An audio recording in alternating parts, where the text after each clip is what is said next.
I think there's a place in which we understand our conditioning, where I'm the expert, you know, and instead of like, well, this is what I have, and I also have the power and privilege to also open up the door to have somebody else who is an expert in expert. I say expert. It's kind of that's an interesting word, but a person who has experience and has knowledge that to also bring in, you know. And when we start thinking about collaboration, is like, how do we continue to do that without being like, oh, I've learned all that information from them, so now it's my, I can I can do that. So when I think about that, I think about how do we have acts of reciprocity, in which we are giving back to community or having relationships with community, that are that we all benefit from, you know, when we think of settler Canada and that thing is like, how do we have a place where we're bringing in elders, when we're bringing in knowledge keepers or wisdom keepers, to appropriately pay them also, but to also have them to share their knowledge. And that's their knowledge to share, not your knowledge to share. And that's a hard one for people a lot of times, is to like, appropriate knowledge. You look at yoga and what that has created. I think that's a prime example of, the lack of reciprocity to the communities that it comes from. When I look at uh, when I'm looking at plant medicine ceremonies, psilocybin, I'm like, there's another example where a lack of collaboration has happened because of, certain ideologies around that. And so, how do we have a place in which we have reciprocity? Some of the big pharmaceutical companies, I've been asking them, what's your equity fund? Or are you willing to put in a tax, to support the development for local communities, and it could be communities far away, because of the impact of colonization, and we're using their plant medicines, whether it's ayahuasca people, and and though we don't think it's related, I think of the oil and gas exploration in Ecuador, for example, and the forest and the decimation of the forest down there. And yet everybody's doing ayahuasca, and yet there's again a separation on those relationships of where these medicines are coming from. I think that's important. I think for practitioners who are doing ayahuasca, how is your money going back to support the communities where these medicines and the knowledge systems are coming from, as an example, or even locally, are we doing to support the communities around us who are still having unequal access to shared systems, let alone healing as they're doing their work within their communities? There's a couple of resources I would say, the sacred, no, it's not the Sacred Circle, the Circles of Philanthropy have a really good website to look at, sort of understand that relationship with communities. The Yellowhead Institute, which is out of Toronto, has a lot of information around, the idea around the history of Canada and the financial part of that for people who need that, and why we need to have better relationship with Indigenous communities, and why when we have people around us saying Native people just need to get over it, I'm like, oh my, yes, and we all need to get over it and understand, the histories that, have kind of bound us into a system that doesn't have equal access. And it's really important. So when we talk about, I think more education is really important, that we educate ourselves and have circles of solidarity to keep us from for being allies with each other, and for other people to be able to speak to the communities that we come from, especially our families, right? You think of your family, and we have like, we may have evolved from our families, but our families, you go there and they say the darndest things, and we don't speak. But it's time that we start speaking to our neighbors, who have interesting opinions and ideas about that relationship with, as Canada, as the state that it is, with with Indigenous people, as other states that they are, and different cultures. I think it's really important that we, and as we hold this place of like, uh, just the concept that Canada and the wealth that Canada is, you know, is on stolen land, and medicines and the way that it's going right now, so fast within the system that it is.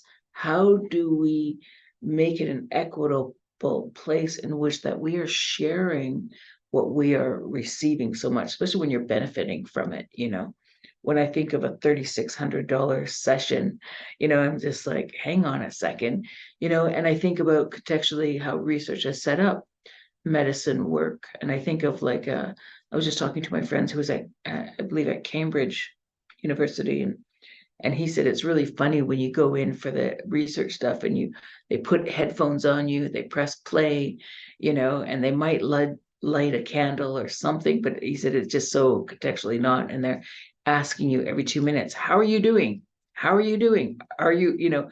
And he said it is so not in a place of flow and natural place of introspection and connection. And so I think about that as like, how do we learn from the best practices around, that can be shared to, make that this the psychedelic industry doesn't crash in on itself, because I think it's really important. It has an opportunity to offer a lot of healing for people, and especially in community. And I think if that's one thing that we can learn from Indigenous communities is about how to move from individualism into community care, where we are responsible for our neighbors. And I always ask people, like, do you know your neighbors? Do you know the people, and I think about that and how do you share food together? People often ask me, like, well, how do we approach these communities? And I'm like, have you had a cup of tea with that elder? Have you had lots of tea? Have you shared food with people? Because that's how we break down the border, the boundaries that exist, is by building community, and from a place of authentic communities. When I ask people oftentimes, I'm like, when you leave here right now and you go back into your world, who is your community? Who are you surrounded by? And oftentimes I see people where I'm just like, wow, like this isn't a very diverse community around you. Why? Why?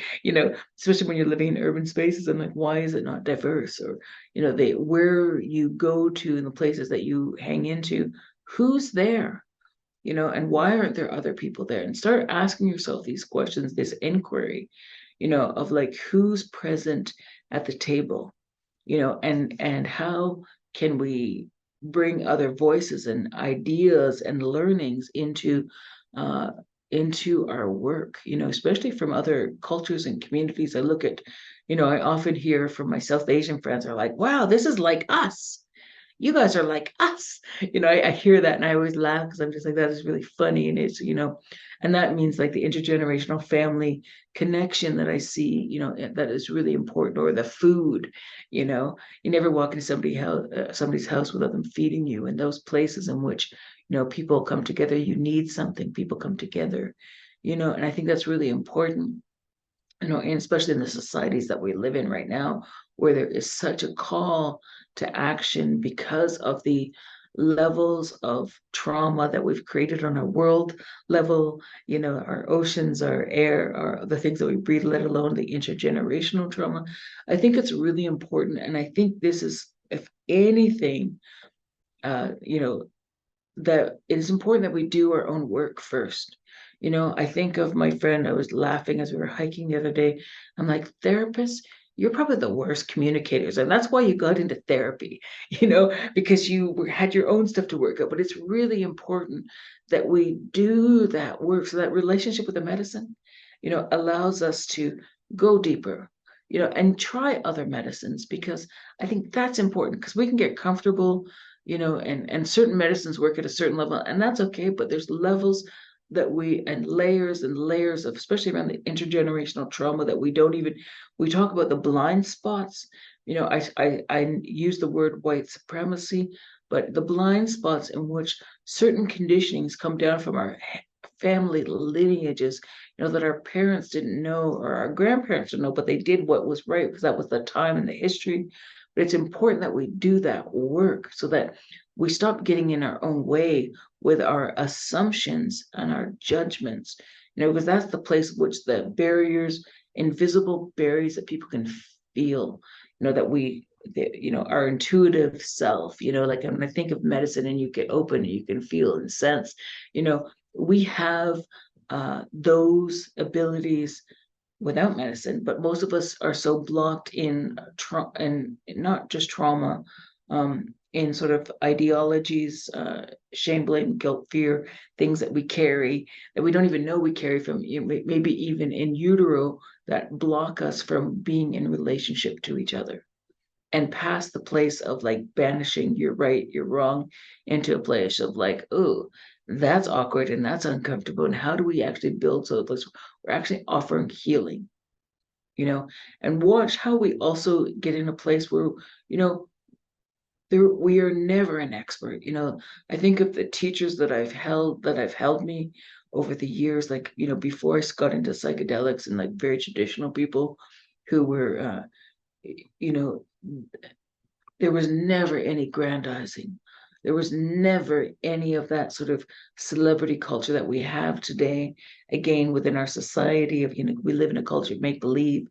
And there was just a place of like healing and taking care of community because that's the right thing to do, and we often get caught up in the societies that we live in. And I think it's challenging for us to undo those places in which to be in right relationship and to be in a relationship where we are, when I think of reciprocity, I take care of you, you will take care of me. And it's not a transactional take care of.